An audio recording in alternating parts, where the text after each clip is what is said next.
Hello there, ladies and gentlemen, and welcome once again to the Moviegoers Film Review. As usual, I'm your host, Steven Schuler. And yes, this is the second episode in one day. Dude, do I really have to tell you to get back on topic here? Sorry. I'm excited.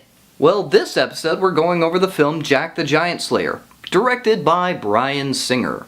Well, to start off, this basically is a modern remake of an age-old tale of Jack and the Beanstalk. There was a lot of imagination that went into the making of this film because the visuals are spectacular. Because the film Jack the Giant Slayer is based off the original fairy tale Jack and the Beanstalk, they can use a lot of creative license, which means they can play on the fact that the story might have changed as was told over time. They go on the idea of what if in the original story it wasn't a cow he sold, but actually a horse? And it just changed over time. It's the little things like that that allowed the director to use his wonderful imagination and great creative license to create a whole new story for Jack and the Beanstalk. Another thing that makes this film so wonderful is not just the directing, but the cast. This film really had a wonderful all-star lineup, including Nicholas Hoult, Eleanor Tomlinson, Ewan McGregor, Stanley Tucci, and Ian McShane. The film also has appearances by Eddie Marsan, Ewan Bremner, Mingus Johnston, and Ralph Brown. The film also has cameos by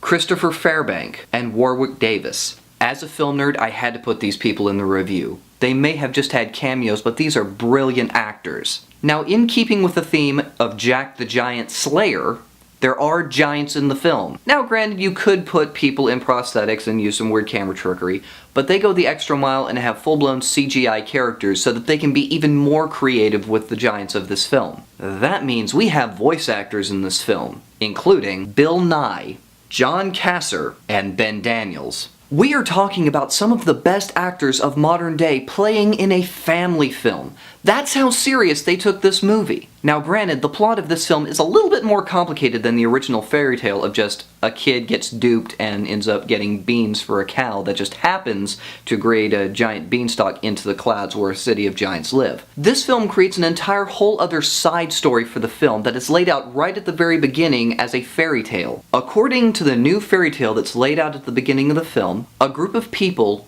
grew a giant beanstalk with the attempts to climbing their way to heaven. Little did they know there is a plane that exists between Earth and heaven. This is the land of the giants. It turned out the giants grew a taste for English folk, and I don't mean they liked their company. These giants used the beanstalk to climb down to Earth where they thought they were met by a wonderful buffet. Well, the king that ruled the land during that time period found a way to use magic to combine a crown with the heart of a giant. Once this crown was made, whoever held it had power over the giants. This meant the king was able to order them to go right back to the place of their birth and never come back down. That is the story that is laid out for you in fairy tale form at the beginning of the movie. This creates the later conflict in which an evil prince finds a way to get a hold of the crown and tries to go up to the land of the giants to take control of them. With control of an army of giants, he could come back down to Earth and take over the kingdom. You gotta love those evil princes. Essentially, the character Jack is a poor farm boy who gets caught in the middle of all this madness. Granted, they do create the little side story where it turns out this simple farm boy is also in love with the princess, and it turns out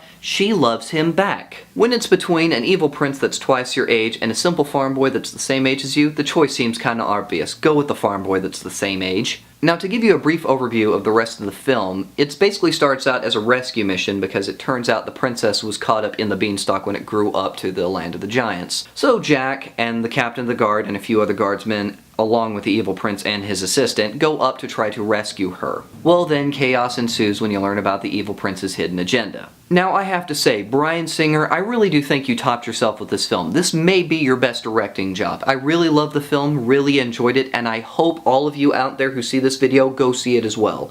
Jack the Giant Slayer is a wonderful film. The cast and crew did a marvelous job. The visuals are spectacular. The imagination that was put into this film is wonderful. Personally, I think this may be one of the best film adaptations of an old fairy tale that we've had in a long time. Thank you, Bryan Singer, for directing this film, and thank you to the cast and crew for making it happen. Well, ladies and gentlemen, as usual, I'm your host, Steven Schuler, and this has been another episode of the Moviegoers Film Review. I'll see you later.